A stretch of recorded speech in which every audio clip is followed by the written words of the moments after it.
Hi all, I'm Gabriela Houston. Welcome to my show where we talk about storytelling in all its forms. On the show, I talk to artists, journalists, researchers, other writers, of course, and more about how they use storytelling in their jobs and life. Today's guest is Meehir Patel, a personal leadership coach and facilitator. He has dedicated his career to helping extraordinary leaders defy expectations to transform the status quo. Thank you so much for coming on the show, Meehir. Thank you, Gabs. That was a hell of an introduction. I'm Hey, like, wow, I feel important right now. So, well, everything from your LinkedIn. So, wow. Okay, I'm good because I recently kind of updated it. I recently updated it because I am trying to be a little bit more present in the world and just let people know that, someone like me is about and I'm available to serve them and humanity in general. So, yeah, it's just outreach, isn't it? It's not enough to just do the thing you're doing and doing it well. oh yeah, It's doing the outreach that absolutely. is such a big job. Absolutely, absolutely. So, Um, so can yes. you restart with you like just telling us like what is personal leadership coaching and how is it different from therapy, for example? Okay. Great question. So for me, personal leadership coaching has its roots in like traditional coaching. Like you get executive coaching, you get performance coaching, you get all of that type of stuff. If people know about coaching, it's something that's been um usually used by execs and people in jobs where there's a lot of high stress, high pressure, a lot of performance in banking, in blue chip, in real sort of strong, a lot of money moves through those industries. That's where kind of coaching has had a real kind of prominence. But over the years, um, I think coaching has kind of developed into something that I think there's always been a quest for a lot of coaches over the years to kind of make this a little bit more mainstream and accessible to everybody and not just like people in corporations. Mm. And for me, it's personal leadership is about the number one thing. If you can lead yourself, so personally lead yourself, then having the life you want, leading others, leading yourself is the most powerful thing that you can do to have a not just an amazing life, but a truly actualized life and have a complete actualized expression of yourself, your heart's deepest desires, and your greatest artistic expressions. So that's kind of what it means to be a personal leadership coach in a sort of a nutshell. There's a lot that goes into it because you're dealing with human behavior, human psychology, the complexity and the chaos of being a human. But you're also trying to, still operate powerfully and to bring something into the world that takes that into account, but is able to kind of create an amazing thing in the world, whatever that might be.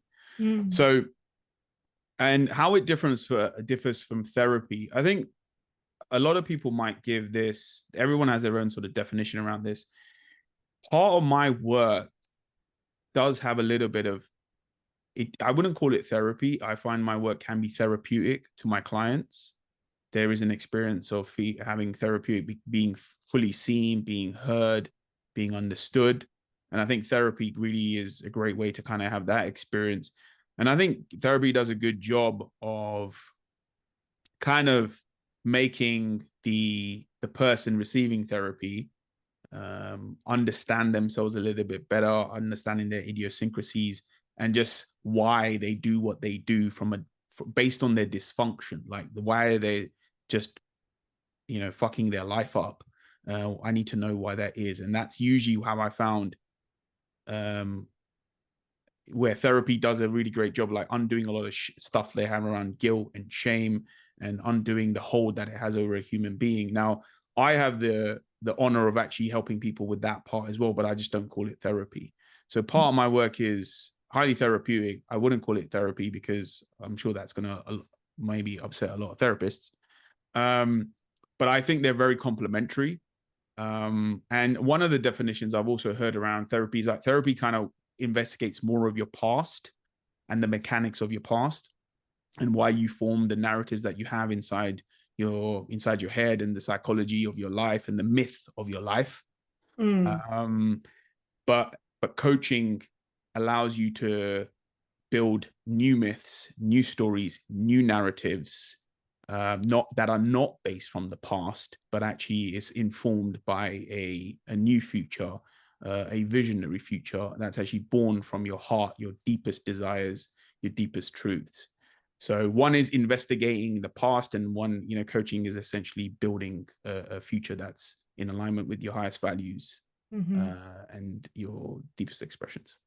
Yes, I mean, that makes sense. And especially something you touched on. So you call it leadership coaching. And I feel like that name in itself really encourages people to begin maybe to think of themselves in a different way, which we'll touch on a little bit later on. But was this intentional? As in, like, did you set on the name of leadership coaching rather than just career coaching for that reason? Or it's an interesting journey that I've been on. So I've been doing this for better part of 10 years. And I knew the only reference to coach, you had executive coach, if you ever heard that, but mostly everyone heard is the word life coach.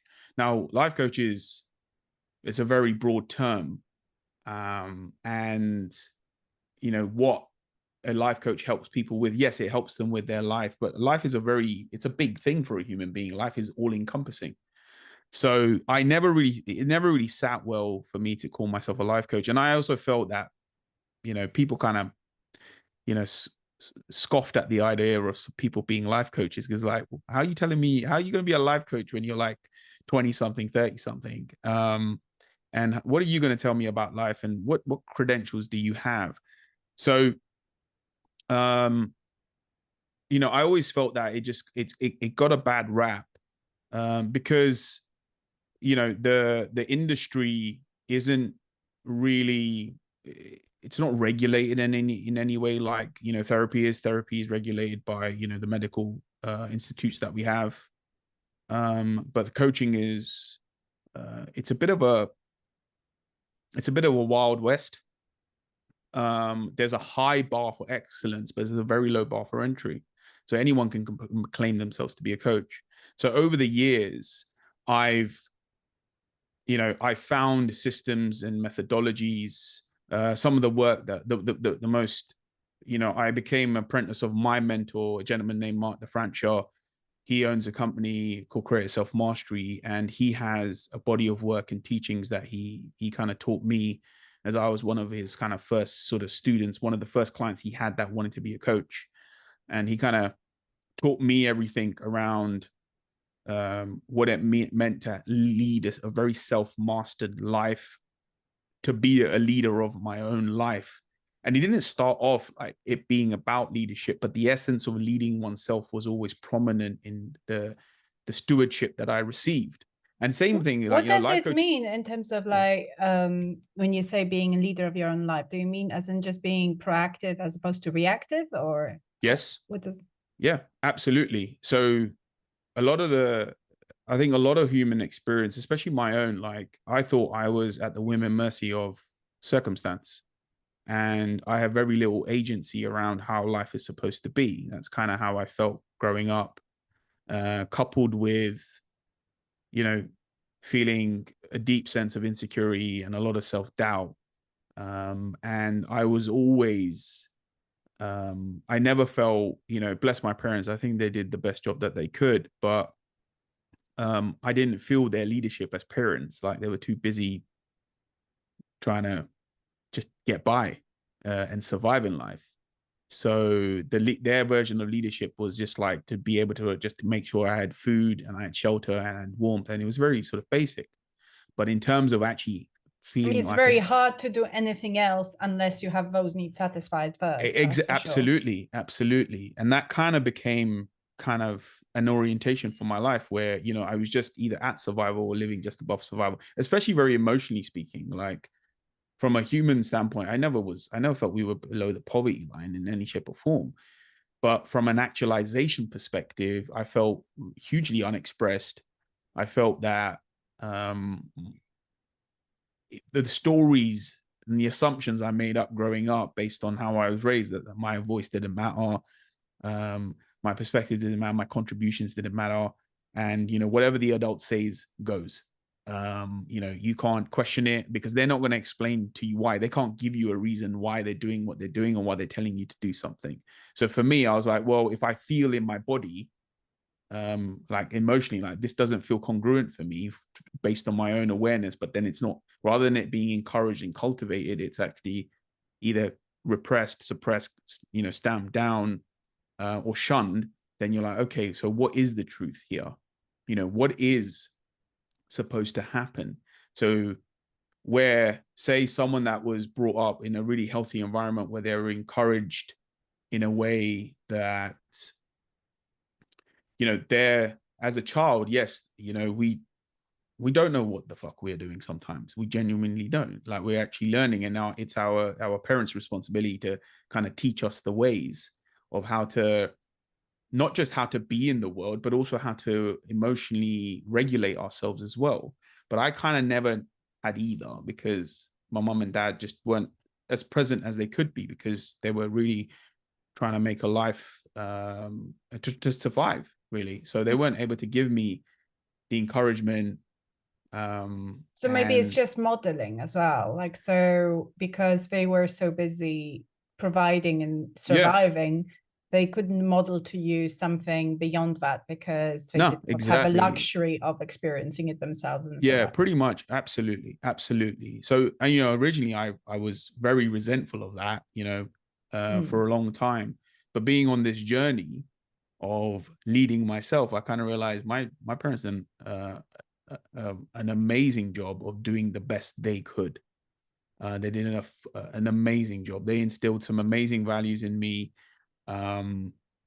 They whatever they could give me, they gave it.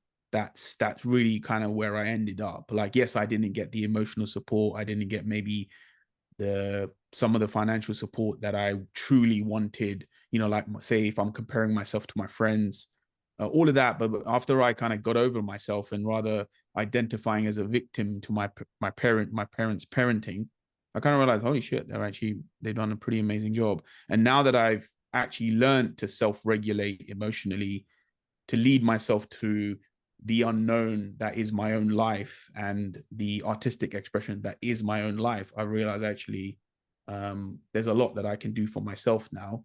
And I learned it through this journey of not just becoming a coach, but also embodying the principles that I teach as a coach. And I guide people through.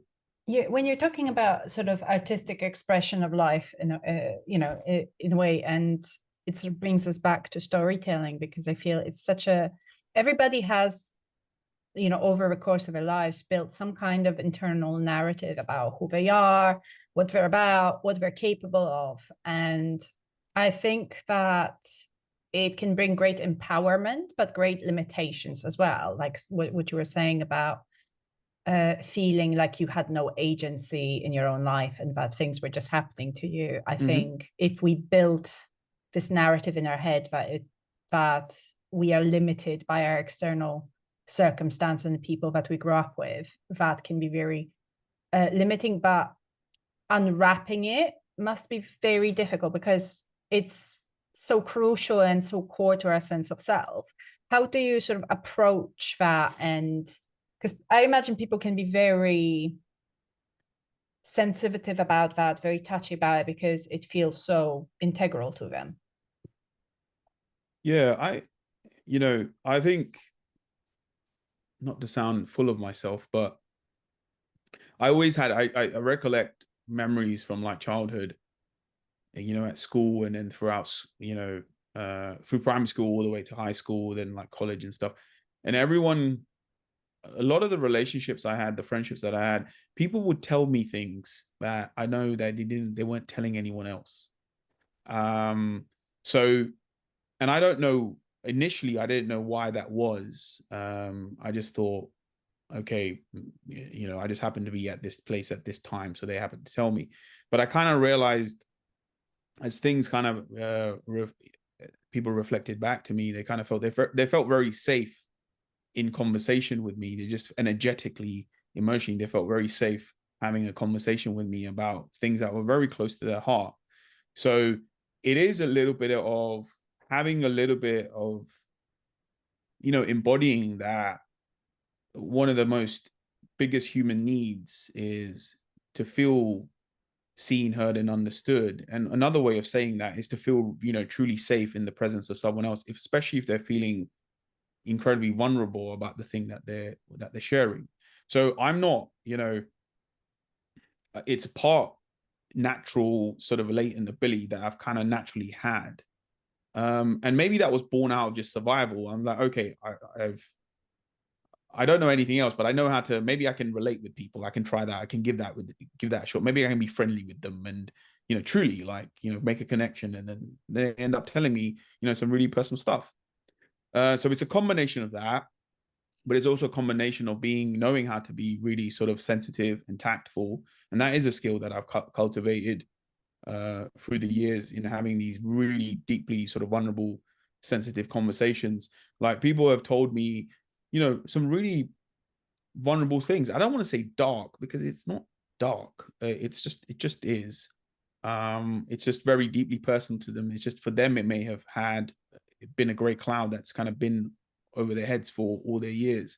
So I have the honor of knowing, you know, very sort of things that are left to the far recesses of one's consciousness. I'm privy to that information, but I also have a skill of getting it out of people as well. So if I get into a conversation with somebody, I naturally, small talk is not part of my makeup. So if I'm in conversation with someone, it can get deep very quickly, and not because I want to get deep. I think it's very natural for us humans to want to get deep about each other. I think that's because that's what creates the connection. I mean, small talk does, you know, serve very important societal sort of function of it's like a handshake reassuring that you're safe. Totally. So it's kind of puts people at ease, isn't it? Yeah, totally. You know, I start off with small talk, but very quickly I can escalate the dialogue so that we can get a little bit deeper, because the small talk really is just for me, sometimes I read it as, okay, this person really actually wants to talk to me, but we're going to use a bit of small talk to warm us up a little bit. And that's completely okay. Like I can do small talk all day, but I'm very quick to be like, if the opportunity presents itself for this conversation to go deeper, I will absolutely take that opportunity for me, because I love connecting with human beings generally. And you really get to know someone when they're real with you, when they discuss their fears, their insecurities, their doubts, their challenges, their resistances, all of that stuff. Then you really get to see a person. What kind of people like approach you for your services? Like when, you know, do people just sort of see you and say like, look, my career is not going in the way I wish it was going, or is it people whose careers are already going well and they think like, I don't know what else is there? So what sort of clients do you get? Like, what problems do they bring to you first? So I get a variety of people that come to me. I think that, you know, if you ever talk about the business of marketing your services, especially our services, you know, they tell you some of the conventions are like niches and your target audience and all that type of stuff. And but what I've found is the people that really kind of come into my orbit is people who kind of maybe have a shared value system. And in what way? I think it's just maybe that it's, you know, having a connected experience. Let's say something is quite overarching, like I want to be kind of really sort of connected to everyone around me. I want really healthy relationships. I want to have the most fruitful relationships possible. My most closest, nearest and dearest, either it's my spouse or my partner or my family members, all the way up to like my business relationships. If all of it is about relationships, I think everybody wants to, I think to a certain degree, one of the shared values for all human beings is that they want to have relationships that are really healthy and really fruitful. And even the relationship itself can be a creative act and an expression of people. And that's kind of where I've found my sweet spot, where is that how do we cultivate a healthy sort of inner dialogue and narrative about ourselves so we can experience the full extent of human connection with all the human beings in our life. So that's kind of where I've found, where people have come to me with, their challenges, because they may present, it might be their career, it might be this project, and it might be some external thing that they're going for. It doesn't really matter. It might be this, they want a better dating life. They just want to feel just more embodied and more powerful in general. They want to feel the full brunt of their agency in life. They might just be, I just don't want to be socially awkward anymore. They may see me at a club and I'm just being able to work a room and just be really sort of enjoying my time there. And like, dude, I want to be able to do what you do. Can you teach me? Like I got one of my first clients that way. We were out on a night out. And he saw me like just there's only a few of us guys, but there were a lot of women, a lot of female friends in our social group. And I get along with them, all of them supremely well, and nothing sexual or romantic or anything like that with any of them. But I had one of, I hadn't met this guy, but he was friends with some of the women there. And, we were outside. I was just taking a break from all the dancing that I was doing. And he just says to me, he's like, dude, how do you do it? I was like, what do you mean? I was like, how do you be like that with everyone? I was like, I'm just being myself. Like, I love human beings. I think life is, when we're really in our hearts and we feel really safe, like, well, life's one big amazing party.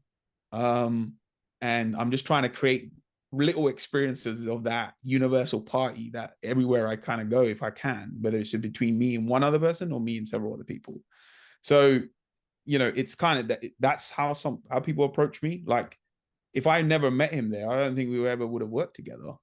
So, and then some of them is friends I met through, I'm dating someone and then they had to be friends with that person and they're like, oh, Meehir.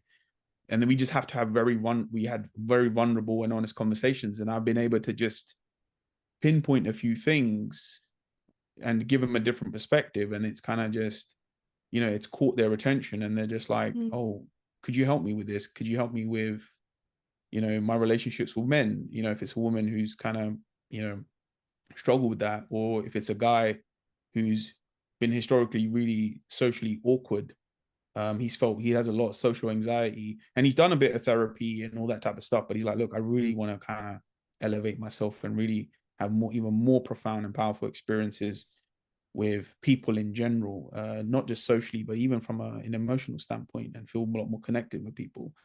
So it really runs the gamut in terms of people. I think the shared values around I just want to be the best I can be in my human relating capabilities. When we're talking about capabilities, and that can be very broadly understood, we are all different. We have all different talents. And, you mentioned earlier that your goal when you approach a new client is to help them achieve their dreams. However, when you start talking to people, you might find that there is a level of separation between their capabilities, because while everyone is capable of improvement and everyone is capable of rising above where they are now, like, we have different abilities, different talents, and sometimes your clients' priorities or the story that they want told of themselves, how they want to be seen, how they want to see themselves, where they want to be, those things don't match. So how do you align what you see as their actual potential with what they come to you with? So some, I think a lot of people that I've had conversations with, some of them have been just a conversation and then they turn into clients. Some of them just stay as a conversation and it's profoundly impacted them and they carry on their merry way through their life. And I think one of the biggest things that I feel is my sort of responsibility as part of the work that I do is my job is to find out what the motivations are of the individual, why they want to do what they want to do, why they want to have certain capabilities, why they want to have certain expressions of themselves.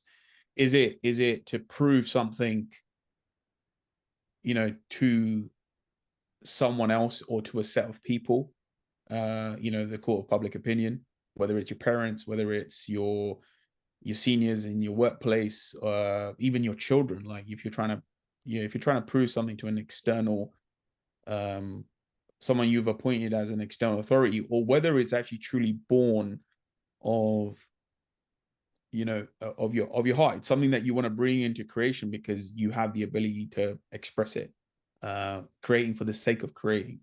And that to find that out, like sometimes the expression might be true. Like if they want to create something like an amazing business, or they want to have an amazing relationship with a significant other, all of it might be true, but their reason why needs to be investigated. And that's usually a conversation that may happen in one full sweep or over a course of a period of time if they choose to work with me.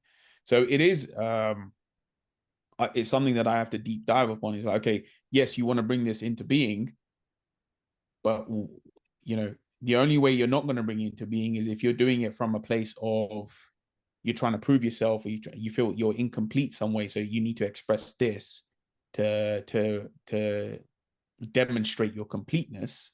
Then you're really barking up the wrong tree, and you're really trying to set yourself up for failure, because one of the sort of assumptions we make as human beings, that I know I do, but I think part of us, if we haven't had the encouragement or the upbringing that affirms us, we're like, okay, there's something innately incomplete about us, and we need to fill the incompleteness through some external demonstration or an experience, whether it's a relationship. Some people, they say, oh, I need this relationship, then if I have this relationship, then I'll feel complete. Oh, if I have this job role, or if I have this title, or if I have this amount of money, then I'll feel complete about myself, then I can really be myself. But actually it's kind of the other way around. You want to be and feel whole within yourself, because there's nothing you need to do. A lot of the work that I do is getting rid of the lies we tell ourselves around how we're incomplete, and we need to compensate for that incompleteness. So I dive deep, and we get rid of the ways security and pettiness are a great motivator. I don't know what you're talking about. Yeah, but you see what I'm saying? Yeah, you see what I'm saying, right? And yeah, of course. Yeah. It's so funny, though, because I know so many, obviously, creative people, and what drives so many of us is a sense of you basically like linking your sense of self-worth to your creative output. And it's like this drive, like fear that is driving your creative output. Absolutely. It's not just artists. I think, as in professional artists, it's humans across the board are artists in their own realm. Some of them are actually experiencing it through painting, sculpture, the crafts, whatever. But everything is an artistic expression if we kind of look at it. If there's no art doesn't have to exist for no other reason other than the fact that you can create it. Okay. And that's the beauty of there's no meaning for us to exist. We just are. If we read certain religious texts and scriptures, this is one big play of the divine creation. There's no reason for it other than the fact that it exists and it can exist, right? But there's no means to an end other than the act of God experiencing itself in 8 billion life forms on this planet. And the biggest misconception we have is this means something. If I do this, and if I have this out there in the world, then it means something about me. And I need it to mean something about me. It can be a good thing or it can be a really bad thing. And we're trying to make meaning of everything. The whole reason why we tell stories and why we survived as a species is we have to make meaning of our existence. We have to tell stories about ourselves. Some of them are amazing stories that are affirming, that move us forward. That's quite natural for us as humans. And some of them are really destructive. We make destructive meanings about ourselves. So my job is to move the needle into making the meaning that's affirming and procreative and generative and expansive, rather than punitive and chaotic, or well, not chaotic but constrictive. So that's kind of, if we can even like if we're tying things like our self-worth, these beliefs that we have about ourselves, we have to realize that there is no condition that needs to exist for us to have what we want, to experience what we want. We make a lot of assumptions that we need the condition. The conditions need to be right. I need to be whole. I need to have this asset, or I need this skill, or this widget, or this car, or this job, or this partner, or this house, this location, in order for me to be fully creatively expressed. When you don't need any of that. If you just want it, it's completely acceptable to just want it in and of itself. You just want it because you want it. You don't have to explain why. You don't have to reason with yourself why. So, but it's making sure that it is born from a truth that's completely pure and not motivated by self-worth, lack of self-worth, aka incompleteness. Do you have a lot of, in that vein, do you have a lot of sudden changes of direction in your clients when you see, someone who is driven by the need for external validation, for example, and really dreams of becoming a CEO of this or that, and then, when they kind of shed that, they're like, okay, you know what, I'm just going to be like small farmer, this kind of but when they change the direction completely. It's a great question. I think I've heard many stories. Directly, it takes a lot for someone to kind of drop one reality in for another. It's a huge undertaking to change your life, like fundamentally change your life. It's a huge undertaking. And maybe there has been, some of my clients have kind of been like, they might have their aha moment long after they work with me, right? Some of the work that I do may not do anything. It might do something in the moment. It might do something weeks, months, years later. Or it might happen when I'm long gone, they're still around and they're like, oh, I remember what Meehir said. Fuck this. I'm not doing this anymore. I know exactly what I'm going to do. And they go and do it. I think anyone who does that, they've been through a lot in their own journey, or they just have this. Some people have epiphanies, and it's an event, and some people it's a gradual process. I think a lot of people, most of everyone that I work with, and I think just human nature, it's usually it's a process. It's a process of unlearning all the conventions, unlearning all the assumptions about ourselves and how it actually is, and actually really leaning into the unknown of our own creative spirit and our own hearts, and being like, okay, and asking ourselves courageously, what do I want? What would I absolutely love to experience?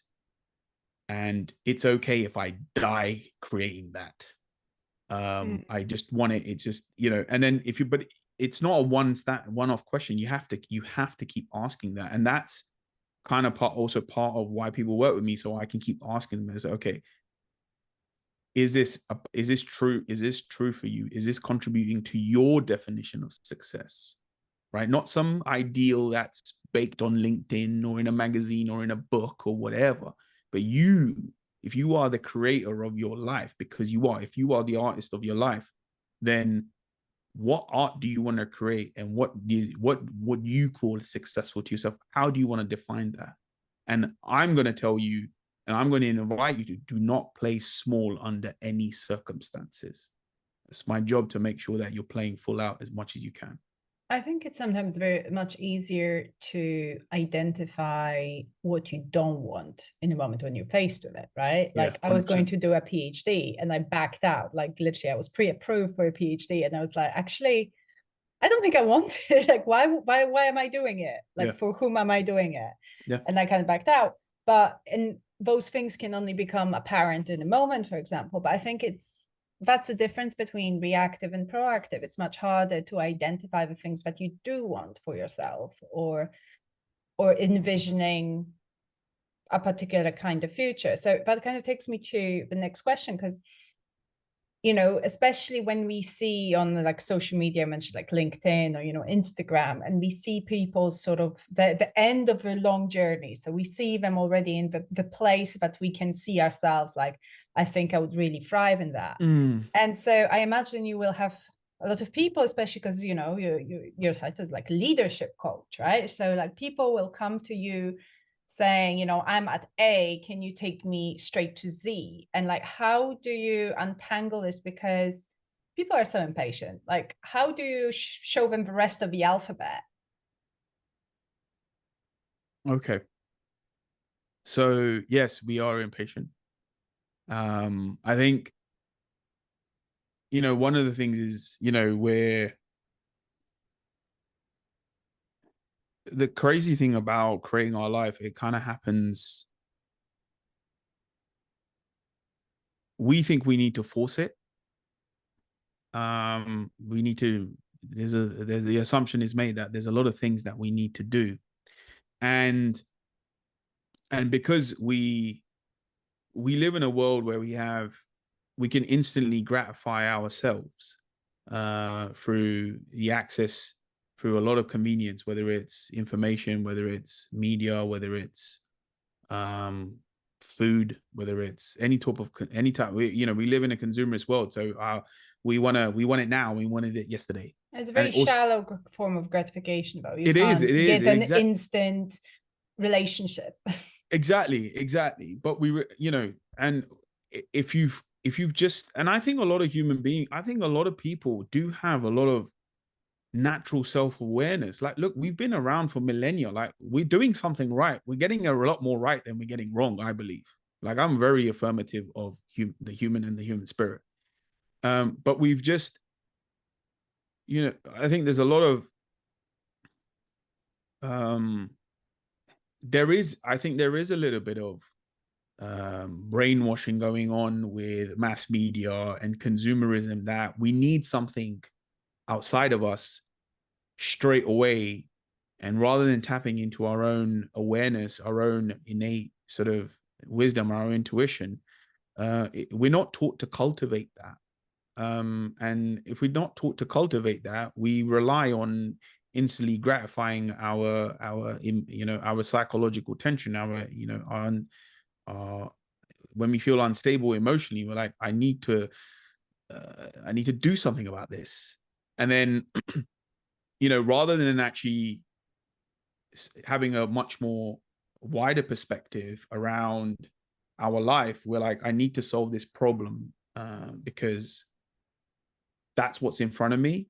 And my assumption I'm making is the problem is what I need to focus on, when actually, if I'm courageous enough and I feel emotionally secure within myself enough, I can kind of zoom out and then be like, actually, if I look at my entire life and I look at this problem and these set of problems,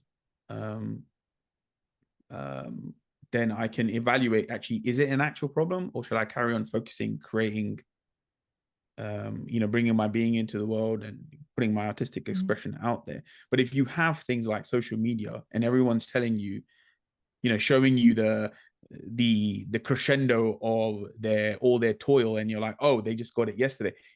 We're, you know, the wool is kind of being pulled over our eyes, and we're not very good. And this is the thing, I think humans are amazing storytellers, and we're shitty storytellers, because there's a lot that happens to get to a place of self-defined greatness. There's so much happens, a lot of struggle happens, a lot of challenge happens, a lot of human inner turmoil is happening all the fucking time. I find that people are becoming very struggle avoidant. I think there's Absolutely. a lot of and I think our culture currently is really encouraging it. It's all about I read that somewhere someone described Americans specifically as being comfort addicted. So they're addicted to psychological comfort and they're addicted to physical comfort, and it makes it very difficult for them to kind of break out of that, or because their culture tells them like, no, you want to stay where you are. And I mean, it's very useful for, I think that it's useful for people in power to keep the citizens just in their neat little boxes, isn't it? I agree, because I don't think, I think as human nature, we've always tried to create comfort, like since the first fire and then the wheel and all that. It's evolutionary. Yeah, exactly. But now it's not from a survival standpoint. It's from a controlling one another. And feeding the mass media machine, the mass consumerist machine. So I think there's a real sort of powerful renaissance going on, where we're using our technological advances to kind of actually bring more art and expression and truth into the world. But at the same time, we are up against, not to get too adversarial, but like, we're up against a common enemy that is mass media and consumerism. And because they have an agenda, they do, to feed that system and to keep people, contributing and paying into that system, either mostly through their attention as well as their resources like money and so on and so forth. So there is that. And I think, but I also feel like, as you kind of raise your self-awareness and you raise your consciousness around yourself and around humanity, you kind of realize that comfort is it's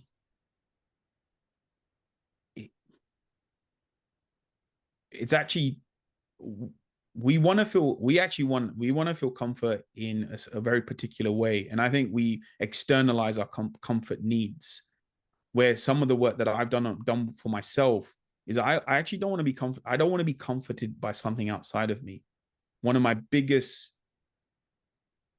sort of journeys has been about creating the comfort within me, the actual safety, that emotional security, where I feel I don't need anything except for myself to feel comfortable. And when you're able to feel comfortable within yourself, rather than you needing something external to you, the only real comfort that we truly want, I think, is not a tasty meal or whatever like that. That's all part of the experience of being human. But I think what we want to feel comfortable with each other. And true comfort comes from connection, from human connection. So I think what we've done is we've traded one for the other, and not just traded it, we've actually forgotten. And some people are being reminded, like, why do I feel so depleted? Why do I feel off track? Why do I feel I need all these things that are on social media and Instagram? And I'm like, I've forgotten who the fuck I was. I mean, that is nothing new in a way, but it's really interesting how those narratives and those internal narratives go against the kind of external, like, control sort of holding, people in power, authority. Some of the things you were saying, it feels almost like you were quoting Betty Friedan. Have you ever read Betty Friedan? I don't think I have. So she was a therapist, and she's one of the sort of key feminist writers in the 50s. And the thing that she's noticed, what she noticed then, was that she had loads of patients who had everything they were supposed to want at that time. So they had this picture perfect life, a husband with a good job, a nice home, pretty clothes, children, and they were also miserable. And they all would come to her and say, there is something wrong with me because these external things do not bring me happiness. And I am told every day that I should be content and satisfied living this life I'm leading. Yeah. And then she sort of, did a very deep dive into how media sort of were influencing what people, especially women, felt they should desire in life. And that went hand in hand with also who controlled the media for women. So who owned, like in the 20s, 30s, women's magazines were written and owned by women. In the 50s, they were predominantly owned by men and written by men. And you went from having stories about, a girl who became a pilot to stories about how a woman felt that she could manage her own family's budget, and her husband gave her a chance. And of course, she realized in the end that her brain cannot compute the numbers. So, that those kind of, so that's the contrast that then influenced how women felt, like what their limitations were. So when, bring back to how we feel our the stories we tell ourselves about our own limits, that also comes with those external narratives that are floating about. I was wondering, like, in terms of, because we all have our own biases, conscious or subconscious, how do you navigate that in terms of, like, do you ever catch yourself that, for example, you underestimated your client perhaps, or you felt like, oh, this kind of person, maybe that's their problem, that you kind of instantly try to pre-identify their core issue, and it turns out to be completely off mark? Yeah.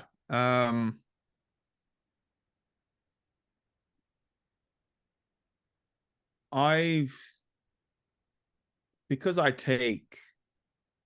guess I take my job very seriously. I've always kind of made sure that I'm as accurate as possible, not by making an assumption, but say if I do have one, my job is not to make a proclamation like, this is what it is. This is what's wrong with you. Right? That doesn't help anybody.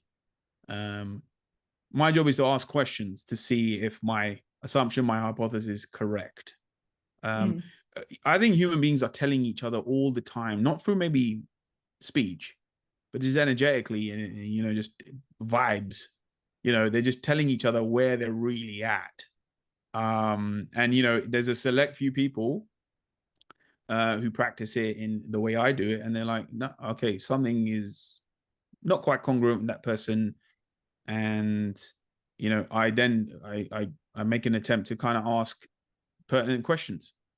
I really I've been fortunate to be trained by an amazing mentor like Mark DeFrancha of Create Self Mastery. Like, he's really kind of, made sure as a lot, not just him, but like there's a lot of great coaching mentors out there, people in the profession, that have kind of just been like, look, it's our job to kind of hold people in a level of unconditional positive regard, despite their shortcomings, despite their dysfunction, despite their, insecurities, to be like, okay, they have them, but we need to see that we need to get them to a place that they can see it and not take themselves personally and not judge themselves, not shame themselves, but also be like, there's plenty of evidence that suggests that you're doing a lot right. And my job is to make sure that I can point that out more and focus on what's working more than what's not working. My job is to identify you know, the ways that they're really kind of stumbling and why they're kind of shooting themselves in both of their feet, that's just to give them a little bit of awareness about themselves where, okay, look, this is a, it seems to be a pattern of behavior that's kind of pervading in varying degrees throughout the entirety of their life. Okay, cool. We pointed that out, and there's probably other things that they're doing, but it's only for awareness. That I think we can dissect it to the cows come home, but it's not useful in relationship to building a future. Because if you're trying to build a future, the way that's the healthiest is that, well, we can build a future that's, we can learn from our pasts, but they don't have to be born from our past like our futures. We can create something completely brand new. Even we can reinvent ourselves completely. That in itself is a creative act, to have a completely new identity, and show up in a much more powerful, express version in the world, a person in the world. So I am trained to a degree where, like, I really, what some of the premises I use, they're born in Toltec wisdom. A guy named Don Miguel Ruiz wrote the 4 agreements, and then the 5th agreement. So the 4 agreements are: don't take things personally, don't make assumptions, be impeccable with your word, always do your best. And the 5th agreement is skeptical, but willing to listen and to be open-minded. So, you know, I practice that on myself, and then I absolutely, in service to, you know, my client or my fellow human being, like, I'm practicing that all the time. I don't practice what I preach in the coaching session. I do it it's a way of life for me if I'm truly trying to embody what I'm really about. So, you know, someone might present a very contrarian perspective, and it's okay. I don't have to agree with it, but I don't have to make a point that I have to disagree with you unless it directly impacts me. And then it's not about a fight for who's right and who's wrong. It really is, can we get to a shared outcome? And that's it. If there's no shared outcome, there's not even, for me, I won't even engage in, you know, I won't really engage in that conversation. I won't disagree for the sake of disagreeing. I'm just like, that person had an opinion or a perspective, that's okay. But when it comes to their coaching, if their perspective and their opinion, and I can very clearly see it's a very limiting perspective, I wouldn't be like, you can't think like that. I'd be like, okay, why do you think like that? Okay, why is it helpful for you to have this perspective? Because I don't necessarily agree with you. But most of my clients, they don't come at me, or most people that I engage with, they don't come back at me adversarial, combatively, even if they have that energy a little bit. I do have enough skill in conflict resolution to take the charge out of a situation, or out of a conversation, so that it's, so the other person. I feel like a lot of those things would be quite emotionally charged, because you know, you are, if you're trying to show someone that someone has a very toxic pattern of behavior that is very destructive or self-sabotaging, it's, nobody's going to necessarily look at it and think like, yes, you're completely right, or right off the bat. Like, I think it's quite difficult to sort of unpack those things.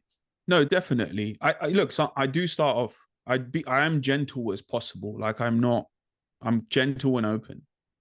But if I've done the best job I can to kind of just point out to them based on what they've told me and say, look, can you see that this series of thinking, feeling, and therefore behaving has led to this outcome? We've seen this multiple times over. This is not emotional anymore. This is purely scientific now, right? Scientific observation, yeah. Yes, exactly. Like, this is a study, this is an observation in the field of your life and existence. And I point this out, and you're agreeing that's what's happening. Like, yes. So if you continue this is what's going to happen. Right. And then sometimes, I can be very general, and then I can be very, I love my clients. I love on people, and it comes in various ways.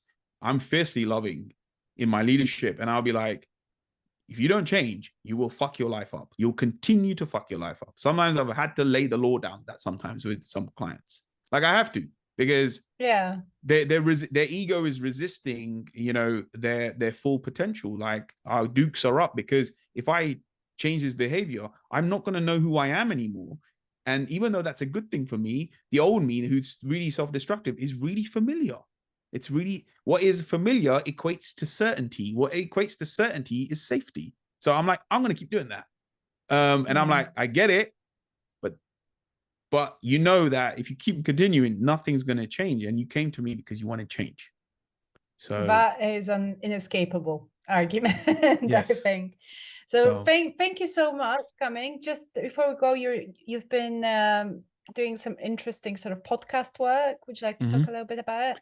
Yes. So I'm doing a series of conversations with a friend of mine named Swell. So we're actually doing a bit of conversations. We're both brown people. We're both Indian people. So we're trying to represent the Asian community when it comes to doing the work that her and I do. She's another sort of leader in the field of personal development and creative expression and embodiment. And myself, we kind of just partnered up. It's a new venture. We haven't released the podcast just yet, but you can find details out on my LinkedIn as well as my Instagram. And there's a few other things in the pipeline.